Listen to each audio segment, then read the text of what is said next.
আসসালামু আলাইকুম এভরিওয়ান, কিতা খবর সবার? আশা করি সব ভালো আছেন। সো অনেকদিন পরে আপনারা সামনে আরও ছোট্টখাটো একটা ব্লগ লই আইলাম। আমরা গন্তব্য আসলো সিলেট ঢাকা, আর আমার লগে আসেন আমার অত্যন্ত প্রিয় আঙ্কেল শাহিদজামান চৌধুরী। সো তাইদের উদ্দেশ্যে যাওয়া আর তাইদের বিদায় দেওয়ার লাগে আপনারা দেখতে পারেন আমরা এয়ারপোর্ট থেকে এইমাত্র বাইরে এসেছি। এয়ারস্টারও টিকিট কাটা আসলো ডোমেস্টিকও।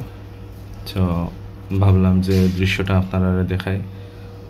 মোটামুটি খারাপ নয়, এয়ারস্টার ভালোও আছে, বাট সিটগুলো একটু ছোটো ছোটো আর কি। আই থিঙ্ক ডোমেস্টিক সবগুলোর সিট একটু ছোটো টাইপের থাকে, নো প্রবলেম, কোনো সমস্যা নেই। সার্ভিস মোটামুটি ভালো আছিল আলহামদুলিল্লাহ। তো চিন্তা করলাম যে বিমানে খানি উনি দেয়নি, তো কত সময় পরে দেখলাম যে একটু খানি উনি দিল আমরা। কিতা খানি দিছে আমরা এখন দেখি রিলিজ করে দিই কিতা খানি দিলে আমরা। উপরে এখন টিস্যু দিছেন কম্পালসারি, একটা স্যান্ডউইচ আর লগে আছে ম্যাঙ্গো বার একটা, আর সস একটা, আর পানির বোতল একটা। তো যাই হোক, স্যান্ডউইচ ছিল একবারে বকোয়াস, আর সসও একবারে বাদা ছিল, বাট ম্যাঙ্গো বারটা অনেক টেস্টি আছিল। কিন্তু কিতা করমু, টেকা দিয়ে টিকিট কাটা হয়েছে, খাইতে হইব। বা টেস্ট খারাপ থাকলেও কিচ্ছু করার নাই, টেকা উসল করতে হইব। সো এর লাগে খাইলাম আর কি। তো যাই হোক, তো বাট এনজয় করছি খুব বেশি। ম্যাঙ্গোটা ভালো আসলো, যেহেতু এটা অন্যান্য একটা কোম্পানির বানাইল, আর স্যান্ডউইচগুলো যে তারা নিজস্ব ক্যাটারিংয়ের বানাইল। তো বই দেওয়া আছিল, বই পড়লাম এখানে। বই পড়িয়া দেখলাম যে অনেক কিছু আসলে শিকারের মতো আছে এইখানেও। আপনারা দেখতে পারা রাতকুট ঢাকা আসলে অনেক সুন্দর লাগে, যেহেতু ওয়েদার খারাপ আসলো আর বৃষ্টি আছিল প্রচুর।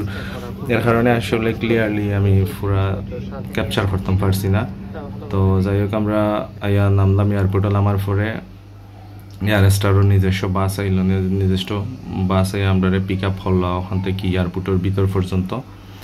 তো বাসও মোটামুটি ভালো আসলো, খারাপ নয়। আমরা ঢুকলাম এখন এয়ারপোর্টের ভিতরে। সো লাগে স্টেশন লাগি অপেক্ষা করলাম কোন সময় আইব। যাই হোক, অপেক্ষার পরে আইলো লাগেজগুলো আস্তে আস্তে রিসিভ করলাম। বাইরে ওয়েদার এত বেশি খারাপ আছিল, বৃষ্টিও খুব বেশি। আর আমরা যেহেতু ঢাকাত আমরা থাকবো রাত্রে, সো একটা হোটেল বুকিং দিছিলাম উত্তরাত। হোটেলের গাড়ি আমরা কিছুক্ষণ পরে আইয়া পিক আপ করবা এয়ারপোর্ট থাকি। দেখতে পারা খুব বেশি বৃষ্টিওর। তো যাই হোক, হোটেলে পৌঁছাই গেলাম। ডাবল বেডরুম আছিল, আর এখানের ভাড়া হয়েছে ৩,৯৯৯ প্লাস ১ টাকা কম, ৪,০০০ টাকা আর কি। সো দামের তুলনায় মোটামুটি একটু ভালো আসলো, অত বেশ ভালো আসলো যে তা নাই। সবচেয়ে মজার বিষয় হইল চাড়াল টাইপের কিছু স্টাফ, তারা মানে কেন আর কি জয়েনিং দিছেন আর কি, যে তার বিহেভিয়ার অত্যন্ত খারাপ। লাঞ্চও যারা আছে লাউঞ্চও, তারা বিহেভিয়ার অত্যন্ত ভালো বিহেভিয়ার আসলো নিঃসন্দেহে। রিসিপশনেও আসলো, but outside of the reception কিছু দালাল টাইপের মানুষের লেখা লাগে না, নিজে একটু ঘুরাঘুরি করেন, বাট অগুন তোর বিহেভিয়ার একটু খারাপ আসলো আর কি। বাট এটা এখানে জানি না, মানে কাস্টমারের লগে যে একটু সুইটলি মাথা লাগে বা একটু রেসপন্স করা লাগে সুন্দর করে, ওলা কিচ্ছু নাই। গরু ছাগলের মতো মাতে আর কি, মনে হয় দুইটা সর দেওয়া। তো যাই হোক, খানি লাগে অপেক্ষা করলাম। খুব বেশি খিদা লাগছে, রাত বেশি হয়ে গেছে, খাওয়ার লাগে অপেক্ষা করলাম। খানি আইব এই মুহূর্তে। সো যে খানিগুলো অর্ডার দিছিলাম, কই মাছ ভুনা, চিংড়ি মাছ ভুনা, আর শিম ভর্তা, তারপরে আলু ভর্তাটা এখানে স্পেশাল আছিল। আর বাকি সবগুলো এত বেশি বকওয়াস আছিল যে মানে কিতা করম, খিদা লাগছে আর লাগে খাইতে হয়েছে, সারা কিচ্ছু করার আসলো না পারতে খাওয়া যেটারে বলে আর কি। অত্যন্ত মানে বাজে আছিল। খানির লাগি একবারে বাদ এই রেস্টুরেন্টটা, থাকার লাগি ঠিক আছে।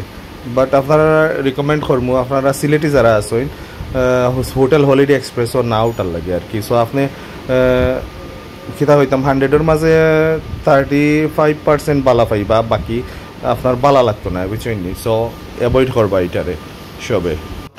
উত্তরা দক্ষিণখানে পড়ছে ওইল ওই হোটেলটা। আজকে ও পর্যন্ত, বালা থাকবা সব, দেখা হইব অন্য কোনো ব্লগও। আসসালামু আলাইকুম।